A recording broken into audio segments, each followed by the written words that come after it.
Hello, everyone. My name is Hüseyin Peker. I'm the director of Dialogue Institute Dallas, which is a nonprofit organization that focuses on interfaith and intercultural dialogue in Richardson and DFW in the greater Dallas area. Welcome to annual Table of Abraham Interfaith program. Before we start the program, we send our warmest wishes to the Muslim friends around the world and here in the United States who are celebrating the last day of Eid al-Adha, which is one of the two big holidays in Islam, and congratulate the Muslims who performed Hajj, the Islamic pilgrimage to Mecca. This year, actually, there were only 1,000 very fortunate pilgrims who was able to visit Mecca because of the pandemic limitations, where there are usually more than 2 million visitors visit to Mecca. So Eid Mubarak, blessed Eid to our Muslim friends who joined us. Tonight's program has been one of our signature event more than a decade to have meaningful dialogue and reflect on the commonalities of Judaism, Christianity, and Islam as the Abrahamic faiths. We traditionally gather around tables for fellowship over a delicious meal with friends from different faiths. Just last year, we had two great themes. One was about women of faith contribution to society. And another one is a conversation about forced immigration and exodus. Although we are sad that we are not able to get together in person and break bread together, I'm grateful we can still connect safely and connect with one another. And I'm so happy to see all women speakers again this year with another great theme that emphasizes our common history that can lead us to learn from each other's beliefs, tradition, and hopes. Before further ado, I'd like to invite Reverend Dr. Blair Thompson to lead the program. We knew her very well as the pastor of Arapahoe United Methodist Church and a member of Dialogue Institute Advisory Board. She has recently become the new director of leadership ministry at the Texas Methodist Foundation. Blair, first of all, congratulations on your new work, and thank you so much for joining us to lead the discussions tonight. Thank you, Hussein. It's so good to be with you all. I am just so grateful for this opportunity to learn with you, to journey with you through our conversation tonight. And so I should say, on behalf of being the moderator, I think I'm supposed to say welcome, right? Welcome to the Table of Abraham, very aptly named, because tonight we are talking about Abraham and his pilgrimage and how Abraham's story is an important part of Judaism, Christianity, and Islam. And so our speakers tonight are Rabbi Elana Zelony from Congregation Beth Torah. Hi, Rabbi. It's great to see you there. And Reverend Kathy Lee-Cornell from Preston Hollow Presbyterian Church. Welcome, Kathy. And Fulya Seker from Dialogue Institute all the way in San Antonio. All right. This is such a gift of Zoom that allows us to connect with you in San Antonio. So welcome, Fulya. We're so glad to have you with us too. And I mean, what a great lineup of speakers, right? So I wish we could all clap for them, but if you can do a little Zoom hands or a thumbs up, I mean, it's such, we'll send some kind of energy that shows our excitement and gratitude for each of them sharing tonight. So each will share for about 10 minutes. So I'll introduce and share the bio of each one before they share. And we'll start with Rabbi Zelony. But before we do, I want to say this. Pilgrimage can change us. Pilgrimage can change us if we're open to it. And so perhaps tonight we can sort of view this as a journey of sorts, a journey, a pilgrimage. May we just take a deep breath together here and be open to receive from one another as we journey into this topic together. So with that, Rabbi Elana Zelony. Rabbi Zelony's rabbinate emphasized pluralism, inclusion, interfaith work, spirituality, and involvement with the community. She's a member of the Richardson Interfaith Alliance and alumna of Leadership Richardson, which is a program that builds leaders for the city. And I'll just have a little commentary here. She is one of the most dynamic leaders in our city, and I'm so grateful for her and her influence in Richardson. She's a member of Rabbis Without Borders, a network that emphasizes pluralism, innovation, and service. She is the first female rabbi in the conservative movement to lead a synagogue in the state of Texas. Woohoo! Yes, I love it. Prior to moving to Richardson, she worked as the director of congregational learning at Congregation Beth Shalom in San Francisco. Rabbi Zelony received ordination from the Ziegler School of Rabbinic Studies in 2009. She holds a master's degree from American Jewish University's Graduate Center for Jewish Education. Rabbi Zelony was born and raised in the San Francisco Bay Area. She makes her home with her husband, Adiv, their two children, Nessia and Megan.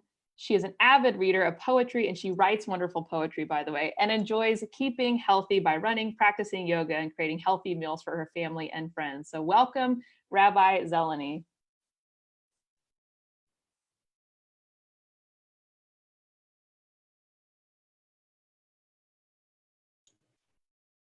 Hi, everybody. Abraham is considered in our culture the first Jew. He appears in the book of Genesis in chapter 12. And our first encounter with Abraham in the Bible is God saying, Lech lecha, leave. And Abraham does. So because Abraham is considered the first Jew, the first one to be a monotheist and enter into a covenant with God, he is somewhat the paradigm for how to live a good Jewish life. And as the stories unfold in the Torah about his pilgrimage, we learn different qualities that Jews should emulate. So in that first story of Lech Lecha, we see the side of Abraham that is a pioneer and innovative. He isn't afraid to try new things. I'm sure the world thought he was crazy when he went off proselytizing about one God, but he and his wife Sarah and their family member Hagar went and did it anyway. Another story that we have about Abraham, he was traveling with his nephew Lot. Abraham had a lot of animals to graze, and so did his nephew, and it came to the point where they were scarce on resources, and the shepherds of Lot and the shepherds of Abraham started fighting. And Abraham decided, you know what? It's not worth it. We don't need to fight. Let's split up. We've run out of enough water and enough grass. And even though he was the patriarch, he had the right to make a decision about who would go which direction. He gave the choice to his nephew Lot first. So from this, Jews learn that we should be peacemakers and problem solvers and generous. Another story that happens in the Bible that's part of Abraham's pilgrimage is God asks Abraham to circumcise himself as a sign of the covenant between the Jewish people and God. And right after that circumcision, Abraham is recovering. As you can imagine, it was physically taxing for an adult to go through that surgery. And as he's lying recovering, he sees three angels in the distance who have come to give a prophecy that his son Isaac will be born. Ishmael is already part of their family, but Isaac hasn't been born yet. And as he's lying there in pain, he jumps up and he runs to greet the strangers. And he welcomes them, and they prepare a large feast before they know who they are. And so from this, Jews learn that we should be welcoming and open to people that we might not know yet. Another story that happens in Abraham's journey is at the city of Sodom and Gomorrah. These cities are filled with sin, and God has decided to destroy them. And so Abraham decides to argue with the creator of the entire universe. And he starts bargaining with God. He says, you can't destroy the city. These are precious lives. They're created in your image. Tell you what, God, if you can find 50 righteous people in the whole city, promise me you won't destroy it. And there aren't 50 righteous people. So Abraham keeps bargaining. 40 righteous people, 30 righteous people. He doesn't give up. In the end, there's nobody righteous in the city, and the city burns. But Abraham tried. And so from this, Jews learn to argue passionately about what they think is just and right, even if that argument is held with the creator of the universe. Probably the most important story about Abraham is the story of his sacrifice of his son. And in the Torah, the story happens with his son, Isaac. it's seen as a test of Abraham. And actually, the rabbinic tradition has arguments about whether Abraham passed or failed this test. Was God trying to get Abraham to prove faithfulness, in which case he passed? Or was God trying to get Abraham to say, human life is precious and I won't sacrifice my child? So the sources are split on that one, but it is the central story of Abraham. After the binding of Isaac, the sacrifice of Isaac, another story we have is the death of his wife, Sarah. And upon her death, Abraham buys land in what was ancient Canaan, present-day Israel. Well, actually, to be technically correct, it's the West Bank, so it's disputed territory. And so from the story of buying a burial site for Sarah, the Jews feel the beginning of their route in the Promised Land with the purchase of real estate.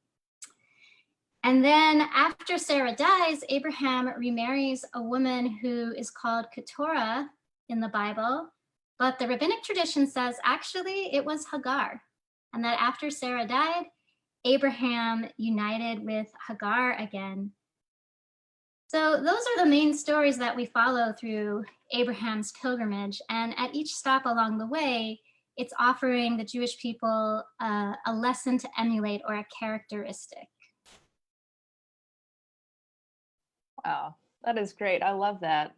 So I've been taking notes here, and I love pioneer, innovator, Abraham problem solver, generous peacemaker, welcome and open to people we don't know yet, learning to argue passionately about what is just and right. That is really, really great takeaways. Thank you so much for sharing.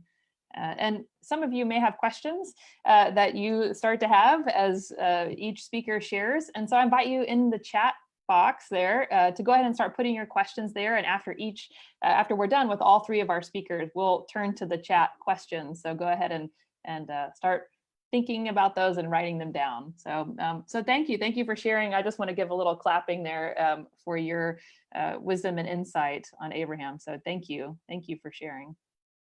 All right, so our next speaker is Reverend Kathy Lee-Cornell.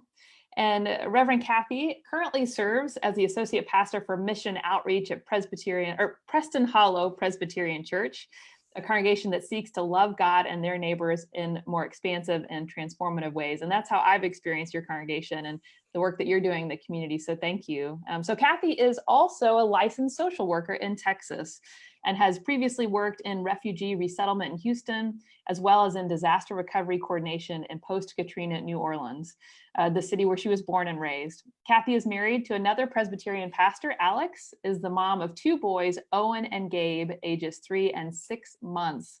Wow, thank you for being with us, Kathy. And finding space in your home to be a part of this. We're so glad you're here. So to unwind, Kathy enjoys bringing or binging on TV shows, excellent, eating delicious food and dreaming of ways to pursue justice and ministry and mercy in this world. So thank you, welcome, Reverend Kathy. Thank you so much. And yes, if you could see what the rest of my house looks like, it's like a tornado went through here. And if there's any interruptions, there's children somewhere on that side of the house. Elana, thank you so much for actually walking us through the Abraham story. Confession is when I was invited to be a part of this panel, I was like, what is this pilgrimage that we're talking about? Because I haven't thought about it as a pilgrimage. And, you know, in the Christian tradition, what I've now, since I've done some of my homework, is that the Abraham story is woven throughout the New Testament story, that is where I learn about Abraham's story, not so much the journey, that I get bits and parts of the pieces of Abraham's journey as I read through the bits and parts and pieces of the early Christian church, and especially the early movement around Jesus.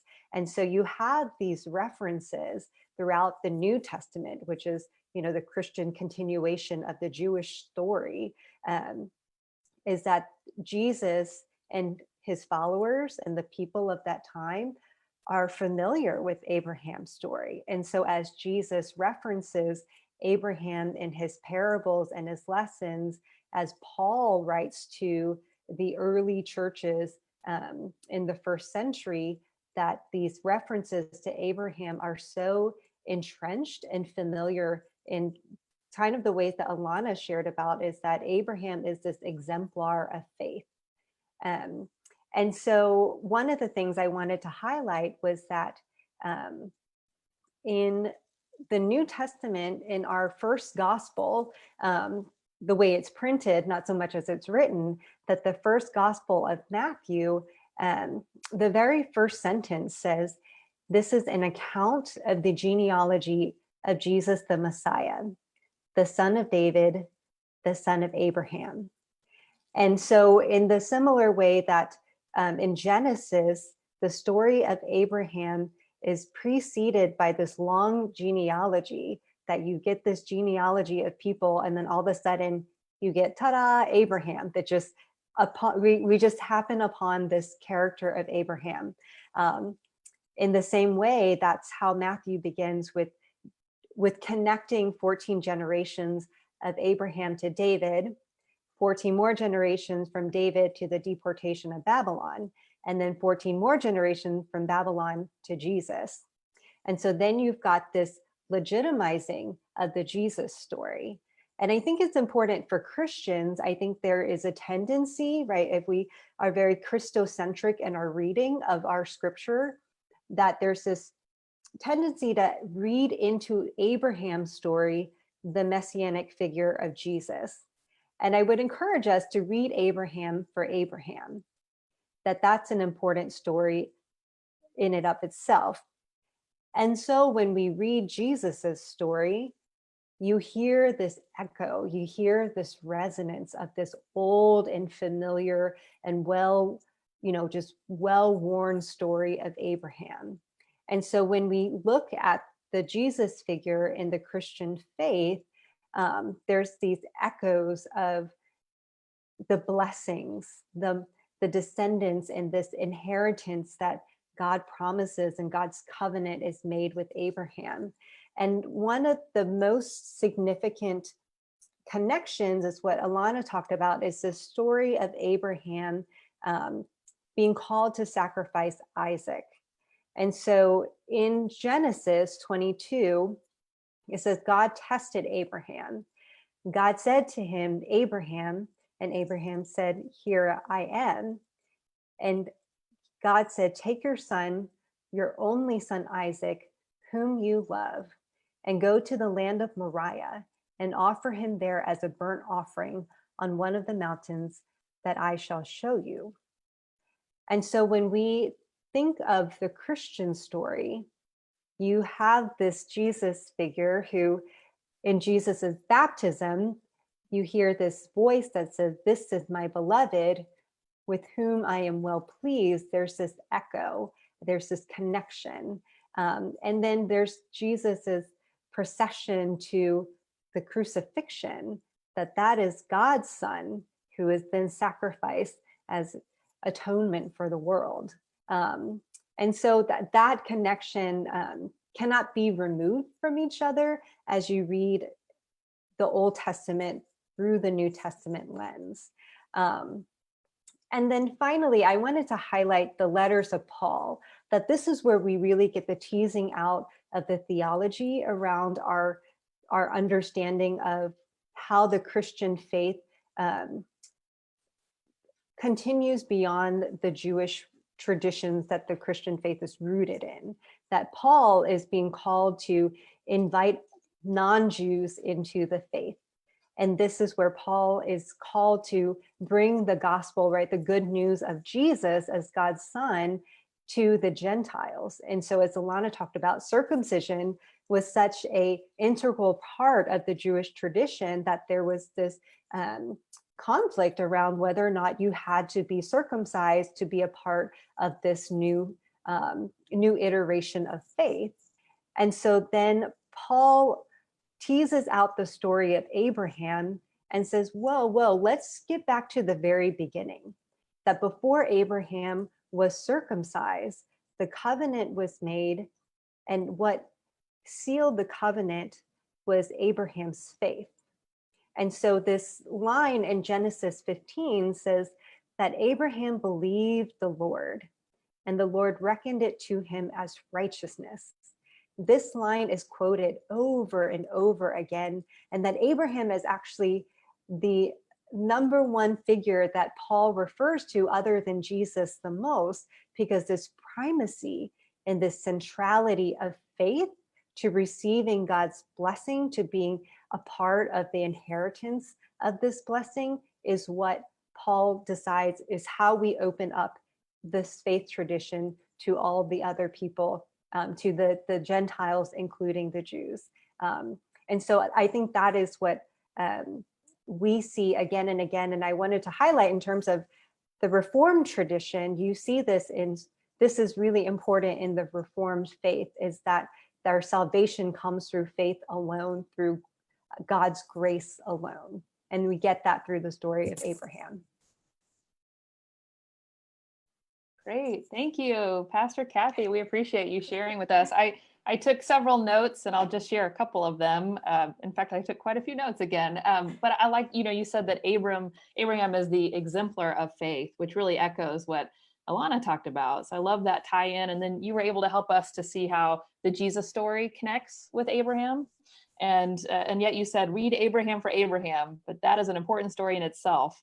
And then this connection with Isaac, the sacrifice of Isaac, and then connected with the Jesus story too on the cross. I think that's really interesting. And then finally, what you said about Abraham as the number one figure beside Jesus, who Paul references the most. That's really fascinating. So just the importance of the inheritance of the blessing from Abraham as a way to be more inclusive for all. So thank you so much for sharing with us. We really appreciate you. And again, if you have questions, go ahead and put those in the chat box as we continue in our journey to our next speaker, as we now welcome Fulya Seker. Fulya is an Australian-born journalist, educator, translator, and voiceover artist, which is awesome. I love that. Born and raised in Sydney, she holds a degree in communications with a specialization in journalism from Monash University, a graduate diploma of education from Charles Sturt University, and a Master of Arts in Islamic Studies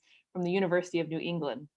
She's currently a PhD candidate at Southern Cross University, Australia. Her doctoral thesis focuses on representations of democracy within the Turkish press. And I would love to read that when you're done. We'd love to hear more about that. So Fulya worked for many years as a teacher, educational leader, and public speaker in Australia, and as a journalist columnist at Turkey's leading English newspaper. As an experienced translator, she has translated many works, including a best-selling award-winning novel by one of Turkey's most prolific writers. And I'm probably not going to say the name right. I apologize. Iskender Pala. Did I do okay? Her translations to date encompass a wide repertoire of works from the fields of poetry and literature, Ottoman history and architecture, religion and spirituality, political science, and the media, particularly within the Turkish context. As a voiceover professional, she has recorded and edited voiceover projects for a wide range of projects, including in-flight announcements, educational texts, audiobooks, corporate videos, commercials, and documentaries. 2007, she was invited to contribute to the Australian Broadcasting Corporation, ABC, publication, Mosaic Favorite Prayers and Reflections from Inspiring Australians. Fulya was chosen as one of the few youth representatives who personally met with the 14th Dalai Lama on his 2007 Australian tour. Wow. We're so glad to have you share with us, Fulya. Welcome. Thank you so much. I'm very, very happy to be here. Thank you to all our speakers. I took notes as well, so I'll be perhaps sharing and touching upon those as I go along. But there's definitely running themes here. So the great patriarch Abraham, peace be upon him, is one of the key figures, as we've seen in the presentations so far, in the history of monotheism. As such, he holds a central role in the Jewish, Christian, and Muslim traditions.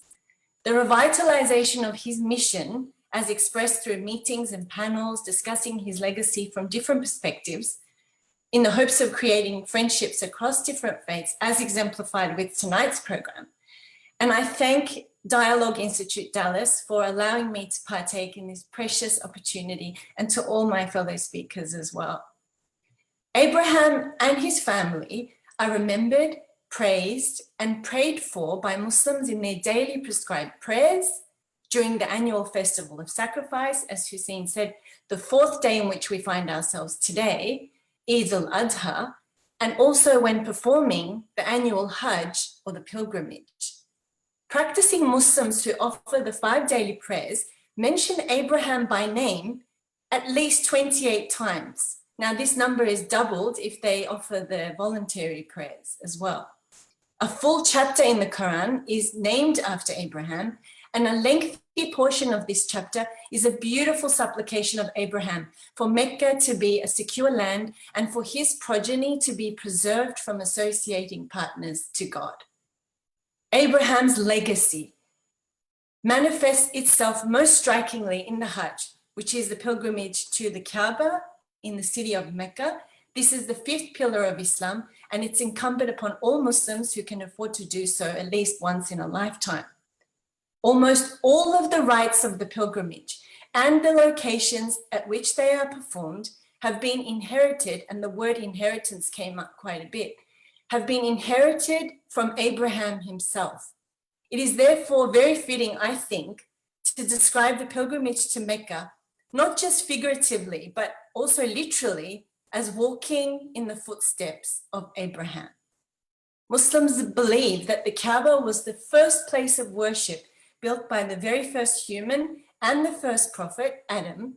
It was later rebuilt upon the same foundations by Abraham and his son Ishmael, and declared a shrine dedicated to the belief and worship of the one God, the central tenet of monotheism, as has come up already. Abraham called on people to make pilgrimage to the site. This is the self-same valley of Becca mentioned in the Hebrew Bible even before the days of Islam. The history of Mecca, the holiest place therefore for Muslims, starts with Abraham, when he brought his wife Hagar and the baby Ishmael to begin the first human settlement there.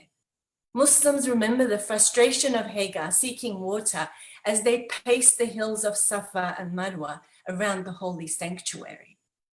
As pilgrims wash themselves and drink from the well of Zamzam, they remember God's mercy upon her and indeed upon all humanity, when God sent to them an angel to bring this abundant source of water literally from out of nowhere, right under Ishmael's heel.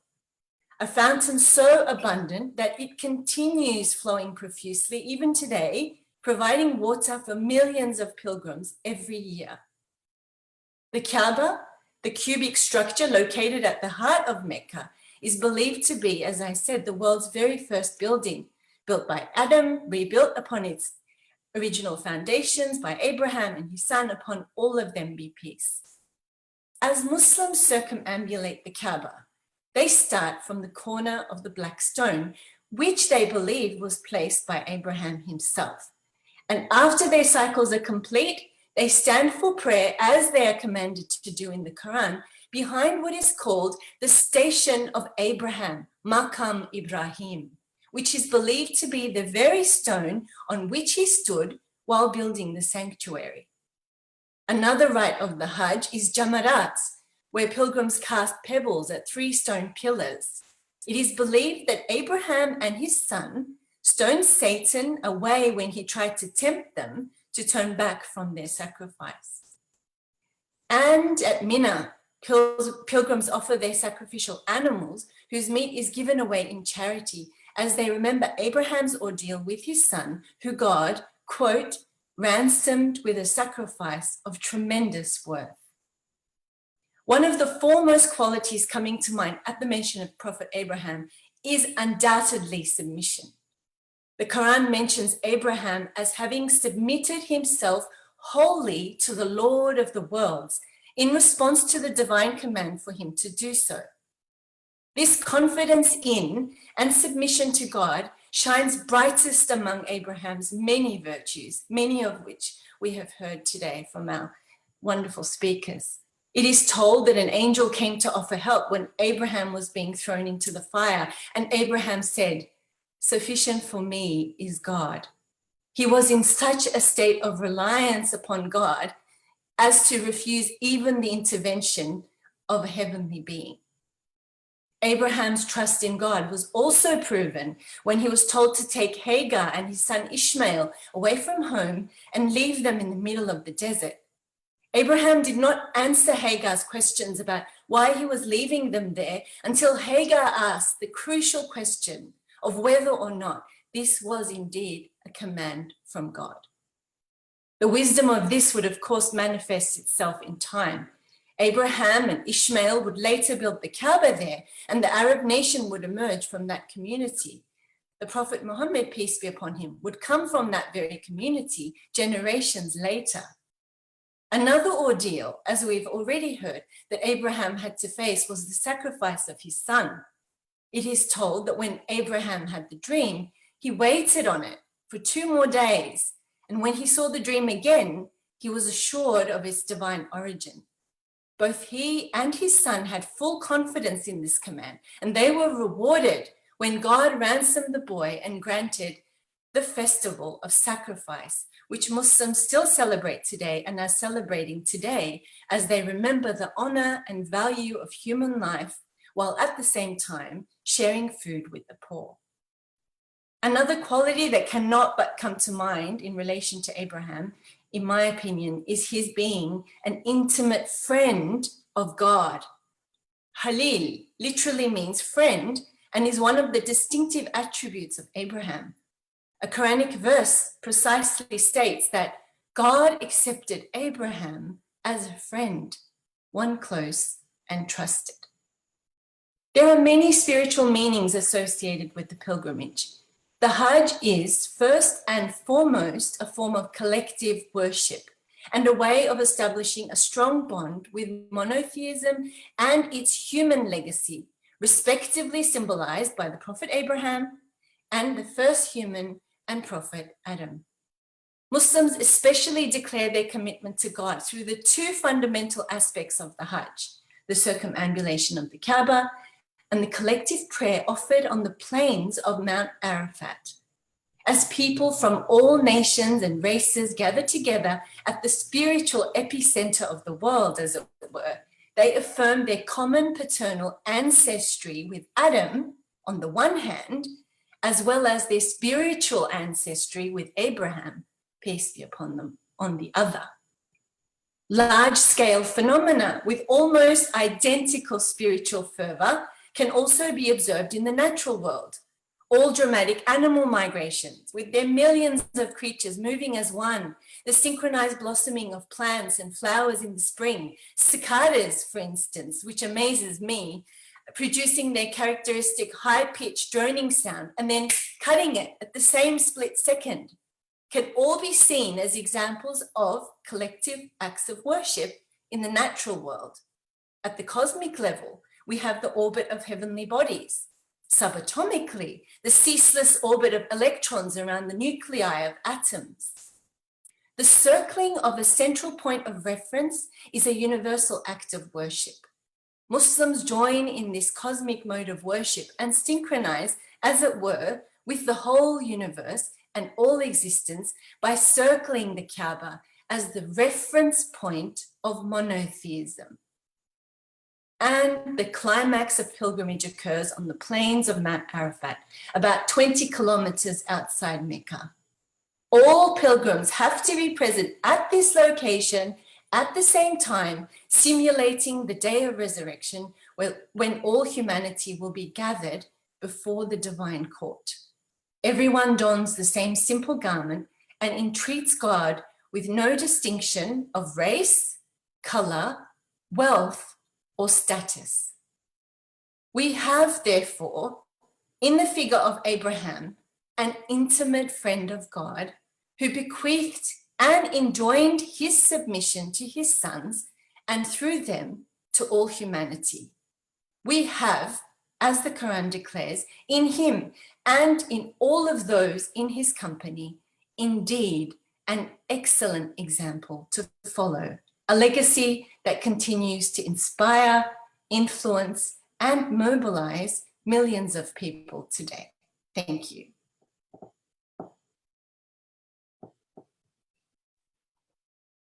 Wow, I was inspired by that. Thank you for sharing. So a few of my notes just to share, and again, want to hear from you all in the chat box, other things you're hearing and seeing. I loved hearing about the values that we learned through Abraham, that you pointed out. The submission is a big quality, and the idea that, so sufficient for me is God. That was really beautiful. Thank you. And the sacrifice of his son, the festival of sacrifice, where you remember and honor the value of human life while sharing food with the poor. And then this idea that Abraham was an intimate friend of God, trusted, close to God. Really beautiful. So thank you so much for sharing with us, each of our speakers, really. So we have some questions that have come in, and the first, and it looks like Pastor Deb has replied here too, but the first question is about, are there any holidays in Judaism and Christianity that is observed to commemorate Abraham's will to sacrifice his son? So I guess we've just heard about the holiday a little bit of the festival of sacrifice. And so for let's start with Elana. What about for Judaism? We don't have a holiday specifically to commemorate it, but when we read from the Torah on Rosh Hashanah, our New Year, that we read the sacrifice story. So there are Jews who only make it to the synagogue once a year, and it's on that day, and they hear that story. So that story is central. That's great. Yeah, thank you.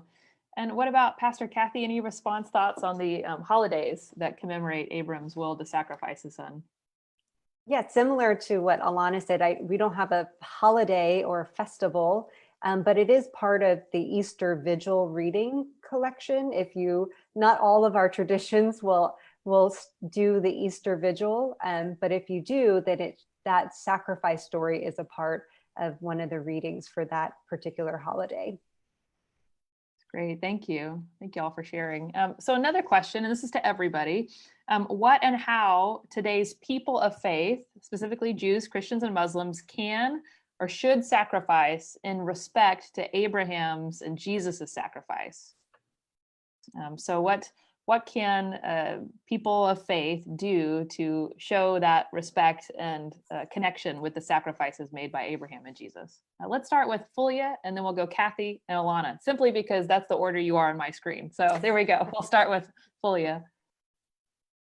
I think this is an example of what we can do right here, because here we are sharing this central figure together, and all of our traditions have something very important to say about him. I know, for example, not just, of course in the Muslim world, but in Turkey, what would it be, 1 in 3, 1 in 5, Hussein would know as well, males are given the name Abraham. He's such a pivotal character. When we make prayers at the table, we mention his blessings, the blessings that God placed upon him, his hospitality, the welcoming that Elana mentioned about Prophet Abraham. These are all the qualities that we can use. The person who asked the question referred to sacrifice, but submission, coming together upon these very same qualities, I think, is what we can do, what we can contribute.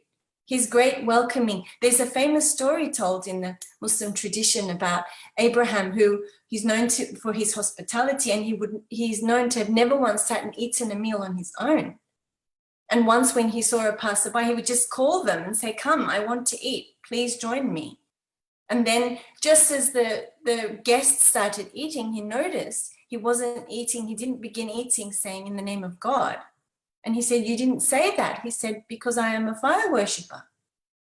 And then Abraham said to have sent him away. And then he was censured by God himself, who said, "I have been feeding my servant for 40 years. You couldn't feed him on one occasion."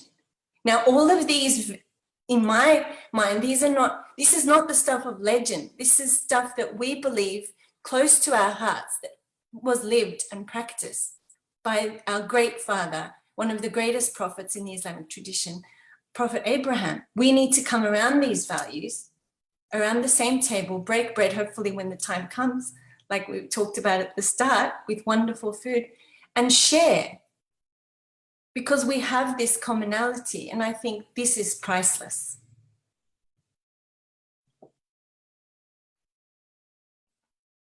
Thank you. Thank you for that reflection. And what about Kathy? What are your thoughts on this? Yeah, I wanted to tie back to this idea of pilgrimage. You know, in the Christian tradition, I know Catholicism have a stronger relationship with pilgrimage than Protestants. And so I feel pretty far removed. I haven't done a pilgrimage, you know, the Way of Santiago or the Holy Land or anything like that. But what I think about pilgrimage, and I think about the journey of Abraham, I think about the journey of Jesus to the cross, and that connection there. That, you know, Fulya mentioned submission as one of the key, you know, reflections of Abraham's faith. And when we think about Jesus, we think about self-denial. That is another way of looking at sacrifice and submission. And so I'm thinking about what Jesus told his disciples in Matthew. It says, if you want to become my followers, let them deny themselves and take up their cross and follow me. For those who want to save their life will lose it, and those who lose their life for my sake will find it. For what will it profit them if they gain the whole world but forfeit their life? Or what will they give in return for their life? And so again, I can look back in Abraham's story, and for Abraham to receive the promise of this eternal life through his descendants, it's to leave, right? To leave everything he's known, to give up his power, to give up whatever it is that he had, and to be submissive and obedient, and to follow God's commands and follow God's instructions. That this is what we as Christians can think about in terms of sacrifice. And when we look at through the lens of Jesus, it's sacrificing on behalf of those who are poor, who are marginalized, who are oppressed, the orphan and the widow, those who remain on the fringes of society. That's the places where Jesus was drawn to in order to demonstrate that there is a way to incorporate everybody in the community into the life of religious community. Thank you. Thank you for that reflection, Kathy. And Elana, what about you? I think at every point that Abraham made a sacrifice, you know, it wasn't just Isaac or Ishmael. His very first story in the Torah and the Bible is leave your home. Can you imagine what a sacrifice that was? Follow me through the wilderness, and I'm not going to tell you where we're going, and I'm not going to tell you what happens to you, and you might not ever see your family again. But Abraham thought it was worthwhile because he had this thing, monotheism, that just filled up his heart that he wanted to share with the world. And by the way, that was probably a sacrifice of his reputation. This was not a popular idea at the time. It was a world full of people that worshiped multiple gods or worshiped idols. And so, but he thought it was worthwhile. He was bringing a new idea into the world. And the same is true of the story of Sodom and Gomorrah. You know, the city was full of sin. Most people would have said, yeah, they'll get what they deserve, or who am I to argue with God? And it's the first example we have of a human being saying to God, well, I think you're wrong.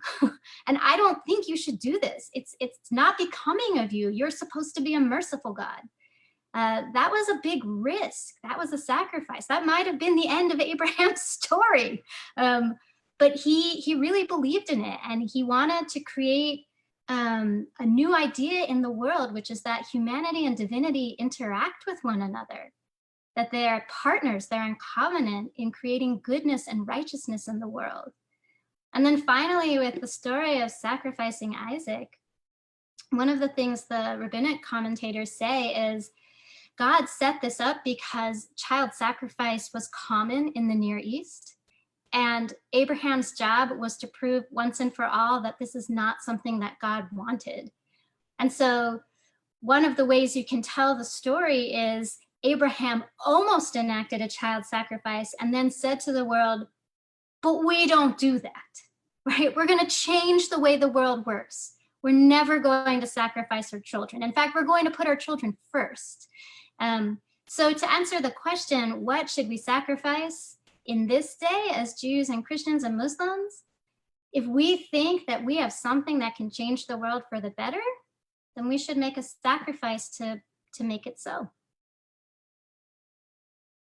Great, very inspiring words from each of you. Thank you. Really, really powerful. So I don't see any, oh, here we go. It looks like we have another question. Are there any places of pilgrimage in Judaism and Christianity?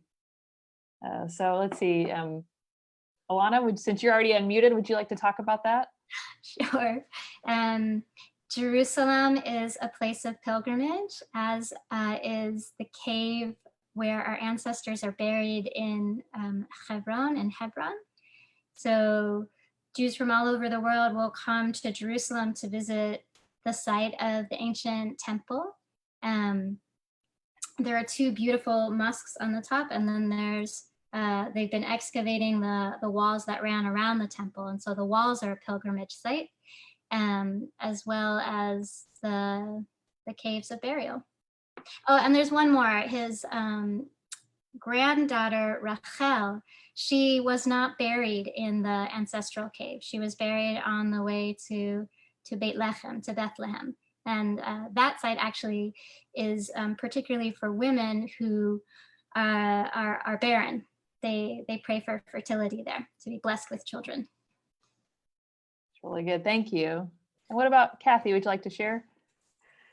Again, like I said, for Protestants in the Protestant tradition, there isn't as much as I think pilgrimage isn't as central to our faith. It's not to say that it doesn't exist, that people still go on pilgrimages, and there are sites and important paths to follow, just like Jerusalem, through Paul's journey through Turkey and Greece. There is the way of St. James across Spain. There's a variety of pilgrimage sites in our church, my Presbyterian church. Our youth group goes to a pilgrimage in Scotland, because that is the beginnings of the Presbyterian tradition. And so we've sort of loosely adopted and leaned into pilgrimage. And another way we used a term, we started doing a racial justice and equity pilgrimage through the Deep South as a way of looking for the ways faith has transformed the world and people of faith through these particular routes in different parts of the world. It's really helpful. Thank you, Kathy. I appreciate that. And so here's a question from me. Fulya, one of the things that really struck me is just the power of the physical experience of pilgrimage, the body that's connected, and just all that is involved with that. It's really amazing. And so I'd love to hear from you all, from all three really, about that connection, the body spiritual connection related to pilgrimage or just various aspects of the faith. But Fulya, would you expand a little bit on that? That aspect of the pilgrimage is so important. So, for example, I talked about the circumambulation. There are 7 cycles that the Muslims perform around the Kaaba in one circumambulation. And the first 3, they're meant to be going at a certain pace. And then the 4, they're meant to be going at another pace. They're almost running between the hills of Safa and Marwa, following the footsteps of Hagar as she was running, seeking. Instead that she ran to the top of one hill looking for a caravan from whom she could see if they had water and something that she could use to sustain her baby, and then ran helplessly to the top of the other. So, just that movement and being there personally in that, and I think that being in that physical space, exerting yourself physically in that way, does something at a level, at least for me, I really felt that to my core, that you just could not experience in any other way. Being in that particular space, making those physical movements. Now, when you look at it, for argument's sake, there's a cubic structure and there's this movement around this cubic structure, but it's what that represents that is just phenomenal. When you are circumambulating the Kaaba, well, at least for me, I didn't feel like I was moving. I was being led. I was, there were times when I felt like my feet were above the ground. I was suspended, and I was following that movement around. It's just phenomenal. And there were moments, and it's very, very hot. I remember early in the morning when I had first landed in the city of the prophet, it was 6:30 a.m., I think. And it was already, now I talk in degrees Celsius, it was already close to 40 degrees Celsius in the morning. It was very hot. So you're in this group, and then you just feel these waves when you turn the corner of the Kaaba, and you just feel these waves, almost like a heavenly breeze that whiff across your face. You just have to be there, and you have to experience it. Greeting the black stone from a distance, which begins the cycle, is another thing. Now, for me, these things we supposedly refer to as inanimate: a stone, a cubic structure, a hill, a mountain. But my personal experience was they have a soul.